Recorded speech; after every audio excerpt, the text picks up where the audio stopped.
Okay, so today we're jumping right into the heart of ancient Jerusalem during one of its biggest religious festivals. But this was no ordinary celebration. This was the backdrop for a massive public showdown, a series of confrontations that start with some pointed questions and spiral into a literal life-or-death moment. So here's how we're going to break it down. We'll see how this whole thing kicks off with a challenge from Jesus' own family up in Galilee. Then we'll land in Jerusalem, a city already split right down the middle about him. That sets the stage for a direct confrontation at the feast, which leads to these absolutely astounding claims of divinity, and, you guessed it, ends with a violent attempt to stone him. So where does a story like this even begin?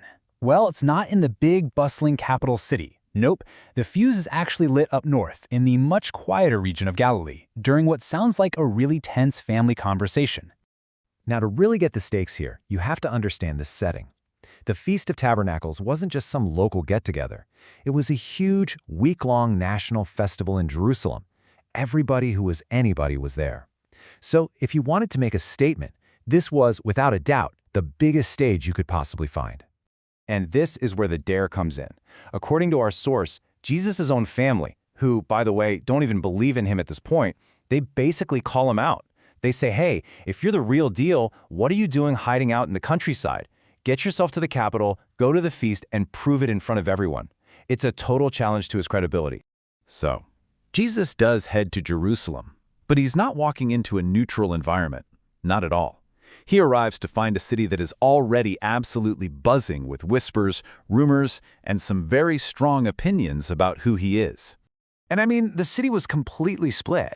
You had one camp saying, this guy is a good man, a righteous teacher. But then you had this other, just as loud group saying, no way, he's a fraud and he's actively tricking people.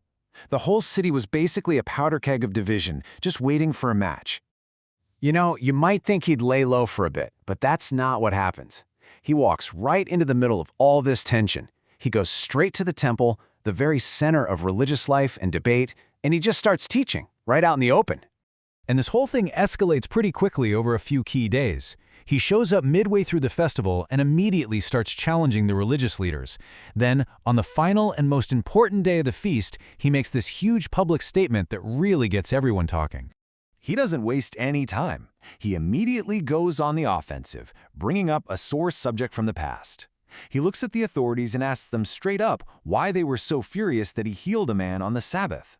He's basically calling out their hypocrisy, saying, you guys are fine with a ritual like circumcision on the Sabbath, but you condemn me for making a man completely well? Then you get to the last day of the feast, and he just stands up and shouts this to the massive crowd.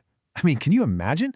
This is a deeply symbolic and metaphorical claim, essentially saying that belief in him is the source of true spiritual life.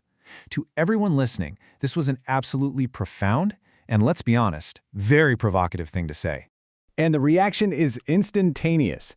This one statement just throws gasoline on the fire. The crowd gets even more divided. People start debating scripture right there, arguing he can't be the Messiah because he's from Galilee, not Bethlehem. The authorities, they've had it. They try to have him arrested right then and there, but it fails. It even causes a fight among the leaders themselves with Nicodemus, of all people, trying to stick up for him. Now, right here in the story, our source material points out something really crucial. The famous story about the woman caught in adultery, the one that usually comes right after this scene, well, it turns out it's not actually found in the earliest and most reliable manuscripts of the text. That's a huge piece of context for understanding how these events were originally meant to flow together. So, keeping that textual note in mind, the whole confrontation takes a sharp turn. The debate stops being about whether Jesus has the authority to teach or what he does on the Sabbath. It shifts to something much bigger, much more fundamental. His actual identity. So there he is, teaching in a very public part of the temple, and he makes this incredibly bold claim.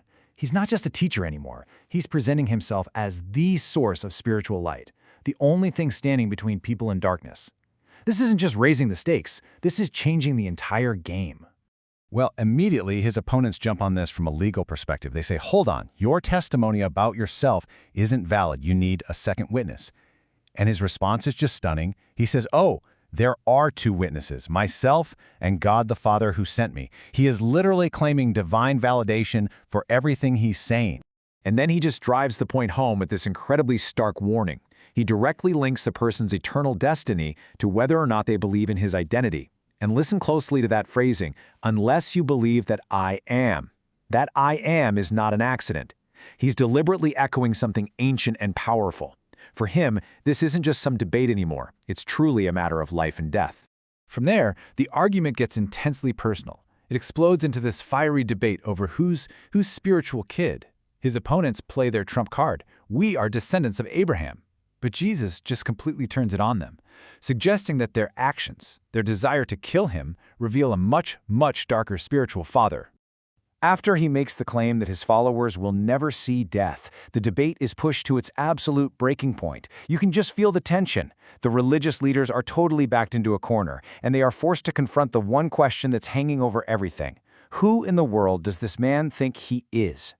And boom, there it is, the statement that changes everything. He doesn't just say he's greater than their great patriarch Abraham, he claims to have existed before Abraham was even born.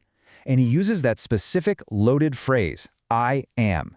That is the divine name God used for himself at the burning bush. To everyone in that courtyard, this wasn't just a bold claim. This was pure, unadulterated blasphemy. For so many people in that crowd, that last statement was it. That was the final straw.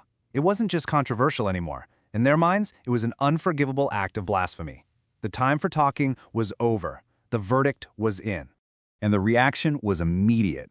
It was violent. People actually bent down and picked up stones right there in the temple courts. And you have to understand, this wasn't just a random mob losing its temper. Stoning was the legally prescribed punishment for blasphemy. In their eyes, they weren't just attacking him, they were carrying out a sentence. But just before they can do anything, he's gone. He slips away and escapes from the temple complex. So he gets away, but the events of that week have changed everything. A line has been drawn in the sand, and the threat against his life is no longer some backroom plot. It is public, it is real, and it is undeniable. And this whole incredible escalating showdown leaves us with a really powerful question to think about. When does a challenging idea, a radical claim, cross that invisible line from simply being controversial to being seen as a threat so dangerous that the only answer people see is violence?